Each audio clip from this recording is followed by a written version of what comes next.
அடுத்து நம்ம மதுரை எம்பி ஐயா இருக்காங்கல்ல, அவங்க கொஞ்சம் கடுப்புல இருக்காங்க. என்னன்னா, நாங்க கீழடியில தோண்டி தோண்டி தோண்டி தமிழுடைய பெருமையெல்லாம் எடுத்து மேல அனுப்பிச்சா அவங்க அப்படியே ரிட்டர்ன் அனுப்புறாங்க. கொஞ்சம் கூட பார்க்க மாட்டீங்களா? தமிழர்னா உங்களுக்கு அவ்வளவு இலக்காரமா போச்சா? எங்களுடைய தொன்மையை பத்தி நீங்க என்ன நினைச்சுக்கிட்டு இருக்கீங்கன்னு கோபமா கேட்கார். தமிழிசை அவர்கள் சொல்லியிருக்காங்க, கீழடிக்கு நிதி ஒதுக்கியதே பாஜக தானே அப்படின்னாங்க. அது உண்மைதான். நிதி ஒதுக்குனது முதல் ஆண்டு நிதி ஒதுக்குனது நீங்கள் தானே, அடுத்த ஆண்டு நிதியை நிறுத்தினது யார்? நீங்கள் தானே.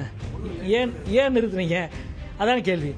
அதாவது நிதியை ஒதுக்கிட்டு ஆராய்ச்சியில் இவ்வளவு கிடைக்கலன்னா நிறுத்தலாம், இவ்வளோ கிடைக்கிறப்ப ஏன் நிறுத்துனீங்க? ஏன்னா நீங்கள் நிதி ஒதுக்கி மூலம் நடந்த ஆய்வில் கண்டுபிடிக்கப்பட்ட உண்மை நீங்கள் சொல்லிக் கொண்டிருக்கிற அரசியலுக்கு நேர் எதிராக இருக்குது.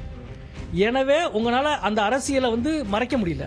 இப்போ நீங்கள் உங்களுடைய அரசியலின் பக்கம் நிற்கிறீங்களா அல்லது உண்மையின் பக்கம் நிற்கிறீங்களான்னு கேள்வி வருது. பாஜக ரொம்ப தெளிவாக முடிவெடுக்குது. நாங்கள் பேசுகிற இந்துத்துவான அரசியல் பக்கம் நிற்போம். எனவே இந்த உண்மையை இல்லை என்று ஆக்குவோம். அதனால தாங்க இவ்வளோ விடாப்பிடியான போராட்டம். அமர்நாத் ராமகிருஷ்ணன் நீங்கள் அசாமுக்கு அனுப்புறீங்க, எழுத விடாமல் செய்கிறீங்க, நீதிமன்றத்தில் ஒரு பதில் சொல்கிறீங்க.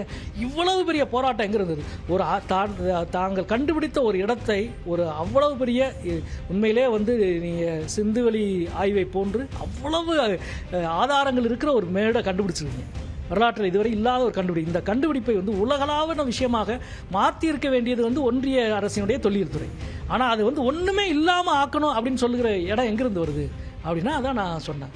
தமிழர்களினுடைய தொன்மைக்கும் கீழடியினுடைய உண்மைக்கும் எதிராக ஒரு நிலையெடுத்து இவர்கள் செயல்படுகிறார்கள். அவர்கள் அம்பலமாவது மட்டும்தான் இதில் நடக்கும்.